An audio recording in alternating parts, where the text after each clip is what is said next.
API 課金が異常に高くて調べたら技術部長が会社のキーで副業してた結果、お前の実装が悪いんだよ。ログに全部残ってるぞ。これはとある SaaS 企業で働く27歳のバックエンドエンジニアの話。どうも、リッチです。俺は都内の SaaS 企業でバックエンドエンジニアとして働いている。主な業務は WebAPI との連携開発、Google Maps API や OpenAPI、同入り OSMS などさまざまな API を使ってサービスを開発している。まあ普通に平和な日々だったんだが、平和だったってことは何かあったのか。ある日異変に気づいた。月末の経費レポートを確認していたら、外部 API 課金が異常に高い。通常は月80万円程度なのに、今月は400万円を超えている。5倍以上の請求額だ。5倍。それはやばい。これはまずいと思ってすぐに上司に報告した。そしたら翌日 CFO から緊急で呼び出された。君、これどういうことかね。 API 課金が400万円だと。申し訳ございません。現在原因を調査しております。調査している場合じゃないだろう。会社の経費が毎月320万円も増えるんだぞ。1週間以内に原因を特定してコストを元に戻せ。できなければ降格も検討する。合格ですか？いきなり降格とか。ひどすぎる。その場をなんとか切り抜けて自席に戻ったんだが、そこで待っていたのはさらなる地獄だった。おい、ちょっと来い。技術部長に呼ばれて会議室に連れて行かれた。お前のせいで会社に大損害だ。 API 課金が400万円とか、どんな無駄な実装をしてるんだ。いやでも俺のコードはキャッシュも適切に実装してますし。言い訳するな。お前の実装が悪いんだよ。素人レベルのコードしか書けないくせに一人前のエンジニア気取りか。パワハラじゃん。ひどい上司だな。俺は必死に反論しようとしたが、とにかく1週間で直せ。深夜でも休日でも関係ない。お前の責任だ。何としても直せ。はい。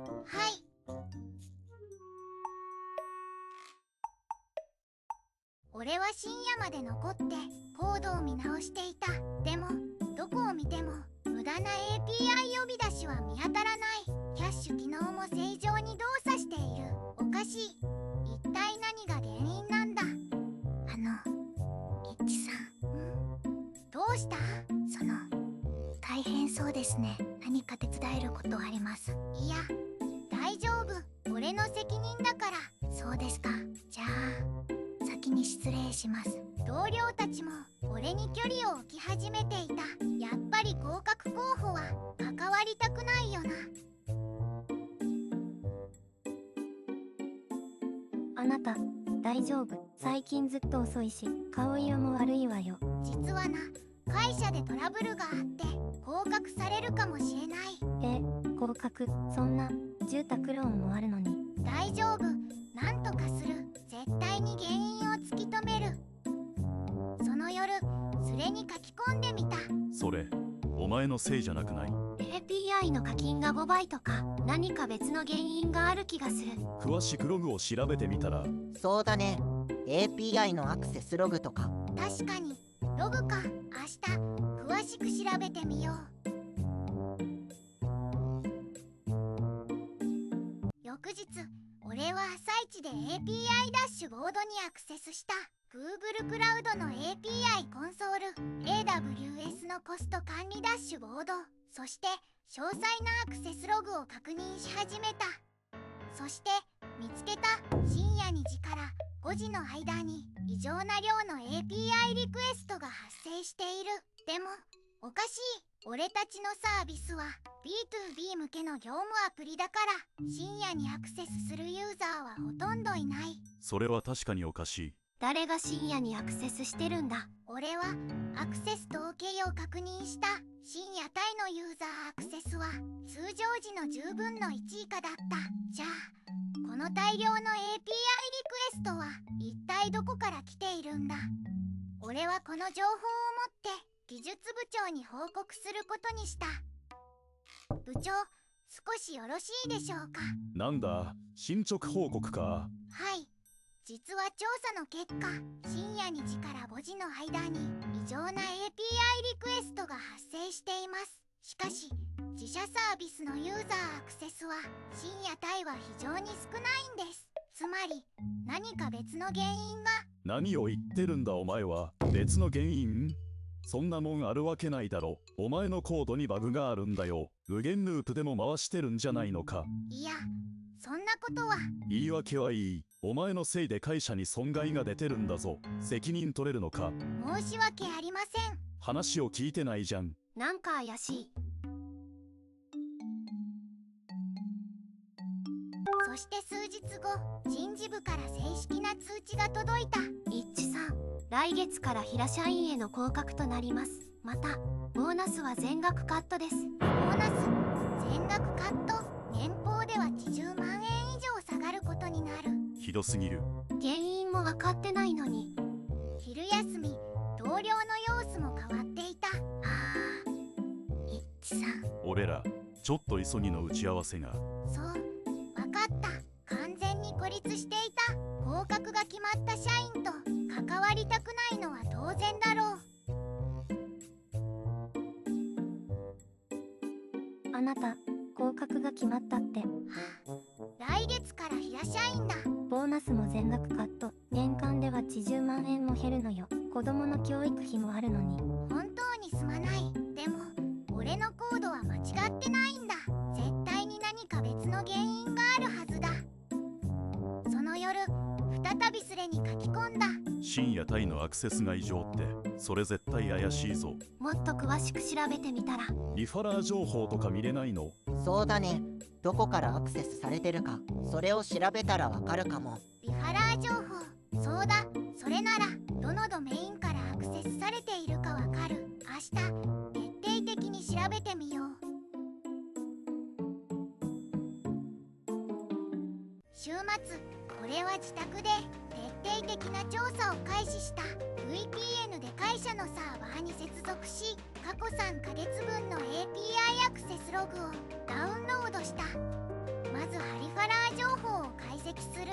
Python でスクリプトを書いてログファイルを解析していく。ログ派3ヶ月分で約300万行。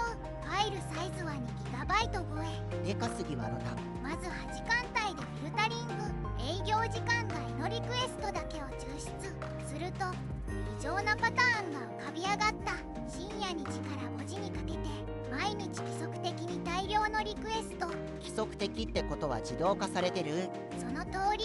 ユーザーエージェントを見ると Python のリクエストライブラリからのアクセス、間違いなくスクリプトによる自動実行だ。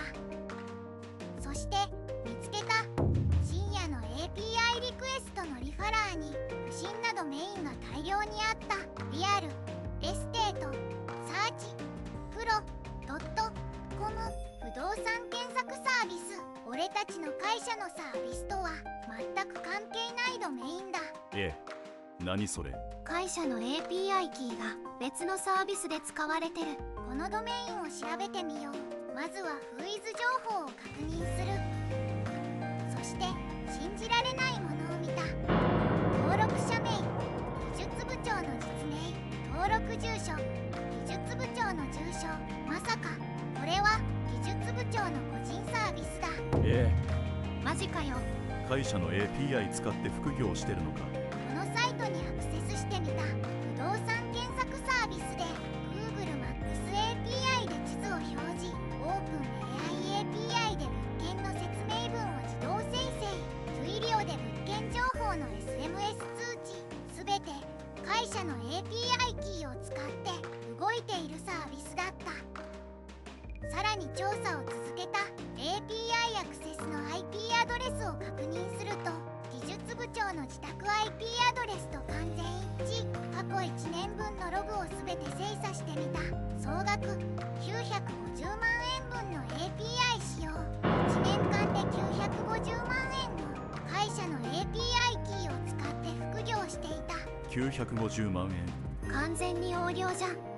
さらにこの副業サービスの収益も調査してみた。サイトの料金体系を見ると月額9800円のサブスクリプション。会員数を調べると100に10人、月額収益早く120万円、年間で1440万円も稼いでいる。年間1440万円。会社のリソース使ってそんなに稼いでたのか。さらに確定申告の情報も調べた。国税庁の法人番号公表サイトで個人事業主として登録されていない、つまり副業収益を申告していない、年間1440万円の脱税だ。脱税までしてるのかよ。完全に犯罪じゃん。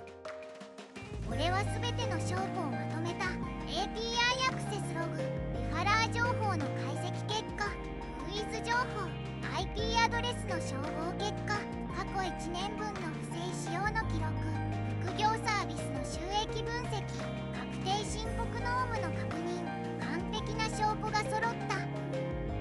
月曜の朝一で CFO と法務部長に直接報告することにした。技術部長を飛び越えて経営陣に直接告発する。いいぞ。徹底的にやれ。主頑張れ。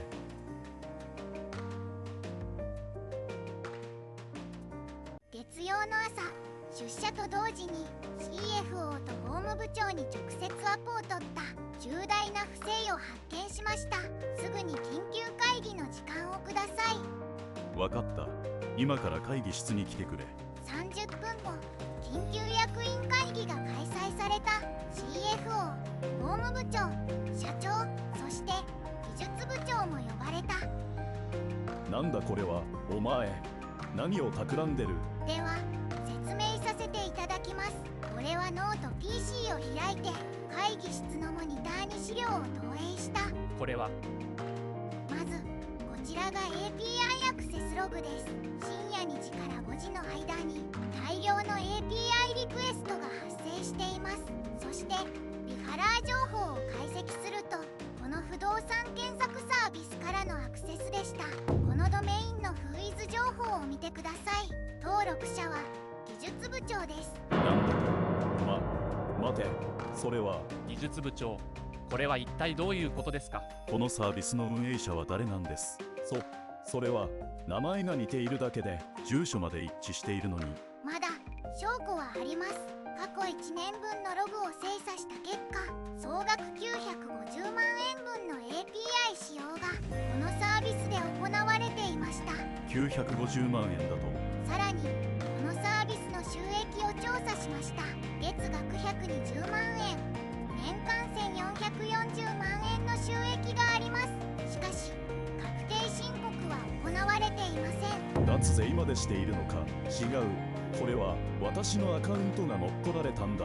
誰かが私になりすまして乗っ取り、それなら被害届を出しているはずだが、それはその。言い訳は聞き飽きた。言い逃れできなくて草。ではこちらをご覧ください。 API アクセスの IP アドレスです。すべて技術部長のご自宅の IP アドレスと一致しています。それは。ログに全部残ってますよ。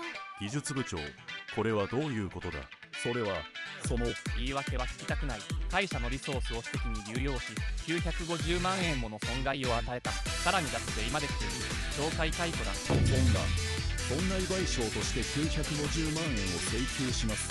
また業務上横領として刑事告訴します。税務署にも通報させていただきます。そんな俺の人生が。そして一君、はい、君の降格処分は撤回する。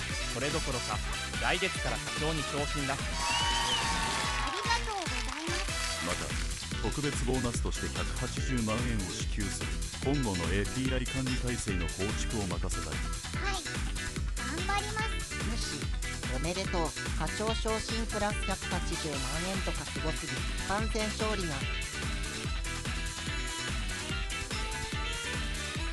その後技術部長は懲戒解雇され、退職金もなし、損害賠償金150万円の支払いを命じられた。業務上横領で刑事告訴され、執行猶予付きの有罪判決を受けた。税務署からも追徴課税と罰金で約700万円を請求された。さらに妻に副業と借金がバレて離婚されたらしい。業界のブラックリストにも載って、IT業界ではもう働けないだろう。ざまあ。完全に人生終わったな。自業自得だわ。俺はというと課長に昇進して特別ボーナス180万円をもらった。 API 管理体制の構築も任され、今は充実した毎日を送っている。本当によかったわね。あなたを信じてよかった。ありがとう。というわけで最後まで呼んでくれてありがとう。みんなのおかげで頑張れたよ。ルシオツ。面白かった。スカッとしたわ。続編期待。また報告してね。